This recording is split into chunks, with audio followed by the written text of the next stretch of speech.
नमस्कार, मी सोनीजवळा सरपंच गोविंद ससाने।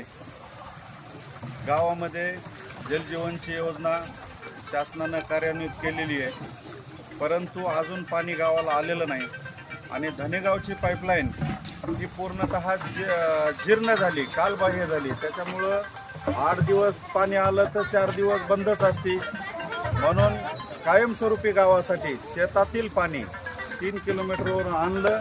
आणि ही एवढ्यासाठीच आणलेलं नाही की सरपंच पदावर असू नसू, कायमस्वरूपी जोपर्यंत ती पाण्याची गरज गावाला असेल तोपर्यंत 10 HP चा पंप टाकून पाणी पुरवठा गावासाठी केलेला आहे। सरपंच, हे पाणी किती दिवसापासून गावाला तुम्ही देत आहात या ठिकाणी?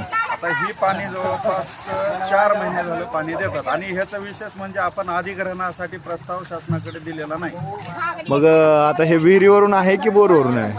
2 विहिरी आणि 2 बोर असं मिळून पाणी आहे। मग यावर्षी शेतीमध्ये काय पिकाला कुठे उपयोग झाला का नाही तुमच्या? यावर्षी गावच्या पाण्यासाठी पडक ठेवलेलं आहे। वाटलंच तर तुम्ही जाऊन तिथं बघू शकताय की शेत यावर्षी पूर्णतः पडक ठेवलंय पाण्यासाठी। म्हणजे इकडे पाणी दिल्यामुळं तिकडे पिकाला पाणी पुरणार नाही म्हणून तुम्ही ते पिकं घेतलीच नाही घेतलं।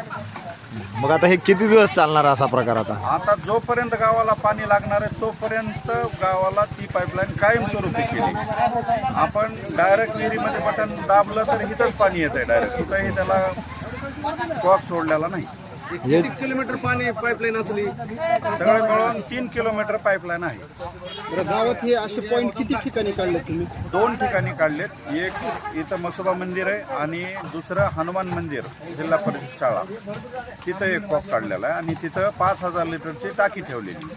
म्हणजे जोपर्यंत आता शासनाची दुसरी काही योजना गावात चालू होत नाही तोपर्यंत हे तुम्ही चालूच ठेवणार आहात? तोपर्यंत हे पाणी चालूच आणि ठेवणार याचा आहे। कुठलाही मोबदला पण घेणार नाही तुम्ही? अधिग्रहण नाही काय? अधिग्रहणला लावलेलंच नाही आणि घ्यायचंही नाही। सरपंचाच्या रानातून 2-3 किलोमीटरहून आणून दिले आम्हाला पाणी। उन्हाळ्यामध्ये पाणी नव्हतं, पाण्याचं लय ताराबळ होती, इकडे तिकडे पळावं लागलं असतं, पण बापूला केली सोय पाणी।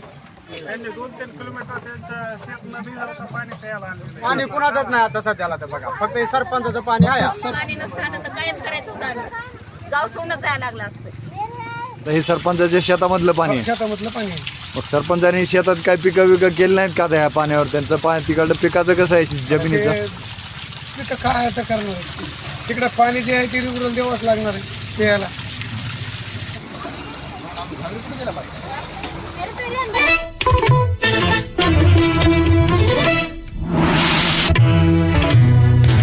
न्यूज 1 महाराष्ट्र।